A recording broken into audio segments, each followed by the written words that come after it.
Verma Vishwakarma channel में आपका स्वागत है।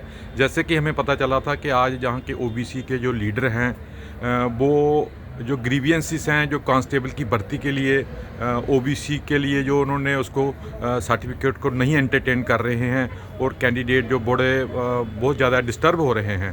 तो इस सिलसिले में ओबीसी के जो लीडर लोग हैं उनकी क्या रहेगी अप्रोच, प्लीज़? देखिए, हम ओबीसी लीडर हैं। ओबीसी का कोई भी मुद्दा होगा तो उस पर काम करना, उसको एड्रेस करना या सरकार के साथ टेकअप करना, ये हमारी ड्यूटी है। अभी जो रिसेंट मुद्दा बना हुआ है जो ओबीसी कैंडिडेट्स थे जेके पुलिस के कांस्टेबल की लिस्ट में, उनके सर्टिफिकेट को ऑब्जेक्शन लगाई गई है कि ये अदर सोशल कास्ट का सर्टिफिकेट है, पुराना है, तो लिहाजा इसका नाम मतलब चेंज किया जाए। तो इसके लिए हम ये कह रहे हैं, सरकार से डिमांड कर रहे हैं कि ये मुद्दा पहले भी 2 साल पहले उठा था, जब जेई सिविल और सब इंस्पेक्टर्स की भर्ती हुई थी तब भी मुद्दा उठा था।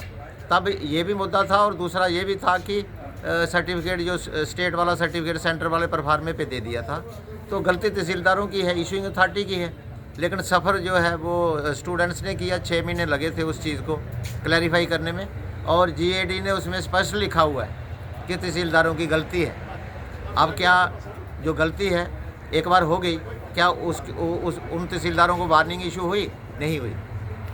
चलो हम भी नहीं कहते, लेकिन हम ये कह रहे हैं कि उस टाइम हमने ये डिमांड की थी कि एक वर्कशॉप होनी चाहिए ताकि ये तहसीलदारों की गलती बार बार रिपीट ना हो।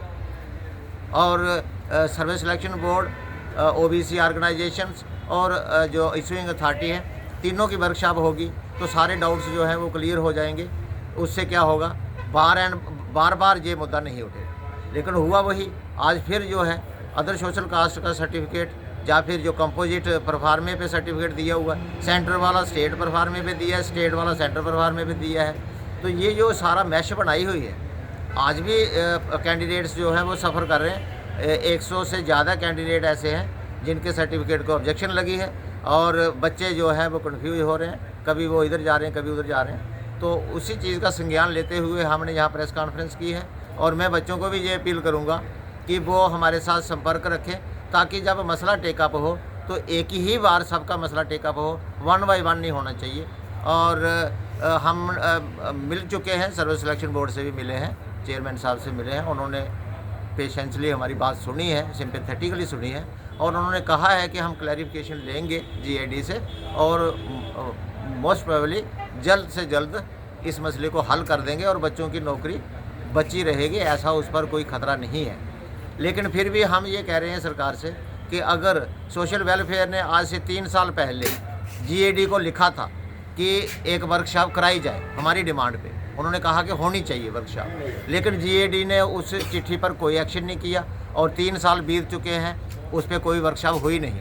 हम ये अपील करते हैं जीएडी से कि जनाब एक वर्कशॉप कराई जाए, रजिस्टर्ड ऑर्गेनाइजेशंस जो ओबीसी के हैं उनके नुमाइंदे आएँ, इशूइंग अथॉरिटीज़ आएँ और एसएसबी के नुमाइंदे आएँ, तो वहाँ बैठ के वर्कशॉप होने से ये मुद्दा वंस फॉर ऑल सेटल हो सकता है, ताकि ये बार बार जो है इशू नहीं आना चाहिए।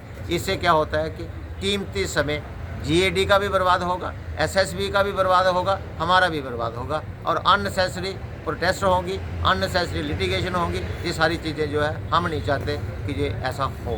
तो लिहाजा आज हमने यही अपील की है सरकार से कि जो भी सरकार के यूनिट, जो डिफरेंट यूनिट हैं जिनके बीच में कम्युनिकेशन गैप है, वो गैप जो है वो फिलअप करने के लिए वर्कशॉप हो, और अभी जो मसला बना है इस सर्टिफिकेट की क्लैरिफिकेशन जो है जल्द से जल्द जारी की जाए। जीएडी को हम अपील करते हैं ताकि ये बच्चे ज्वाइन करें और इनकी सीनियरिटी पे कोई असर ना पड़े, लेंथ ऑफ सर्विस पे असर ना पड़े। Thank you very much. Sir, मेरा एक सवाल आपसे और रहेगा जी।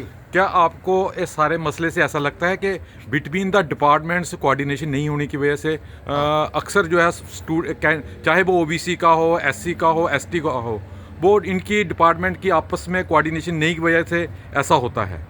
नहीं, कोऑर्डिनेशन तो है नहीं, ये भी एक सच्चाई है कि कोऑर्डिनेशन है नहीं, लेकिन ये जो रेवेन्यू डिपार्टमेंट की अप्रोच है वो भी ओबीसी की तरफ कोई कैजुअली है, कोई इतनी सीरियस अप्रोच नहीं है।